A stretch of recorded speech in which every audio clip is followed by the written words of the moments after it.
Okay. Alright, now Rob is actually left-handed, but we're doing this the most common way you'll find it. I don't think there's really anyone left-handed who fights like this.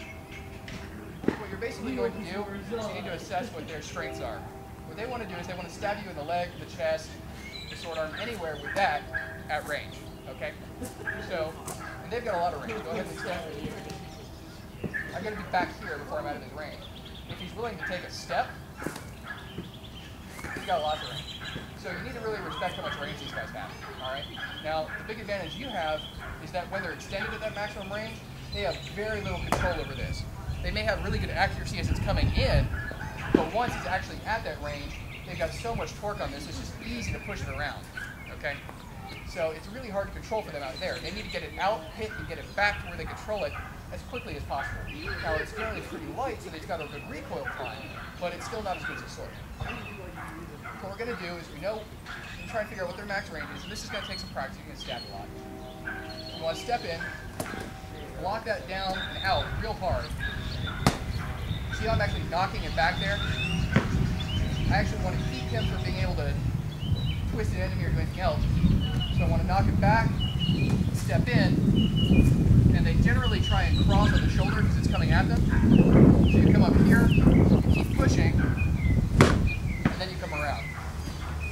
And Rob has an urge to do something completely different because he's left-handed, but what they do is they for the stab, block, they cross,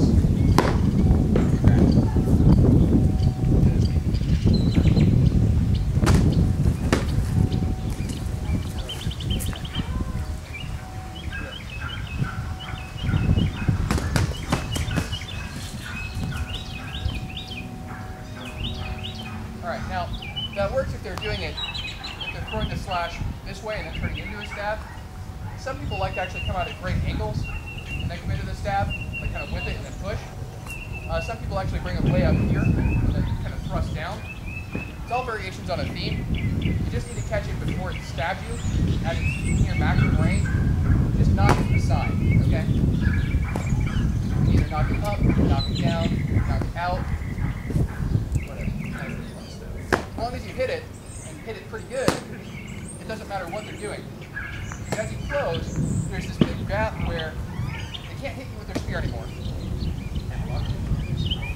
You can't block with their spear anymore because you've knocked it aside, and they're not in range of their sword yet. And you're using that time to give them something to shoot at with their sword when they are in range. So you've got a very predictable block. You block it, and you can just hit them wherever at that point. Because most of the time they've blocked up. These guys don't tend to move backwards very well. Some of the top end ones do. But most of the times you get within that, they kind of freeze up.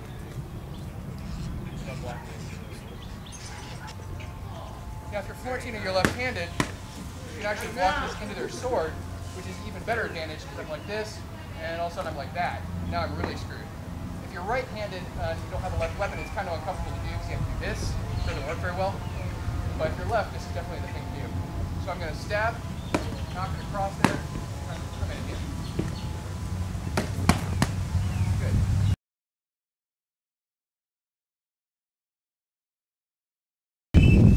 Florentine. This is normally a mess. Now, my normal Florentine stance I advocate is either slightly off square with one foot slightly forward, or square.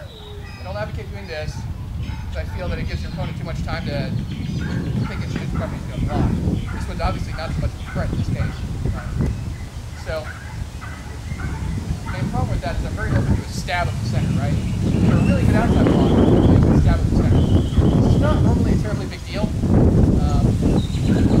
When you learn to block stabs, it's really advantageous because this is the only thing they got when they throw it. Just take advantage of it like a $2 more. But Florentine is a problem because they can throw the stab and then they can follow it. So what I generally want to do is I actually want to start my Florentine charge. If I'm Florentine on Florentine, I want to actually keep them in here where I've got real tight stab defense and I'm open on the outsides.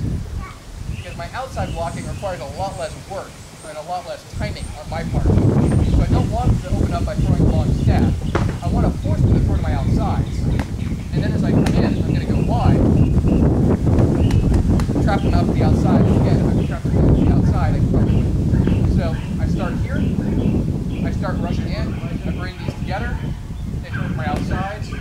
right back out. And I hit the block. So.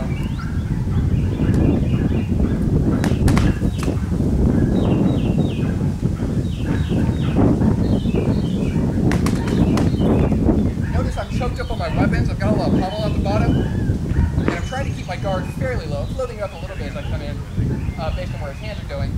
But I'm trying to keep it pretty low so that even if he throws and scoops, he's still bouncing off my pommel. So, come in, close, outside. You notice my sword is coming up. He's bringing his right hand up like he's going to cross. So I'm bringing it up here. If he was throwing outside wraps, my hand would actually be going down a little bit.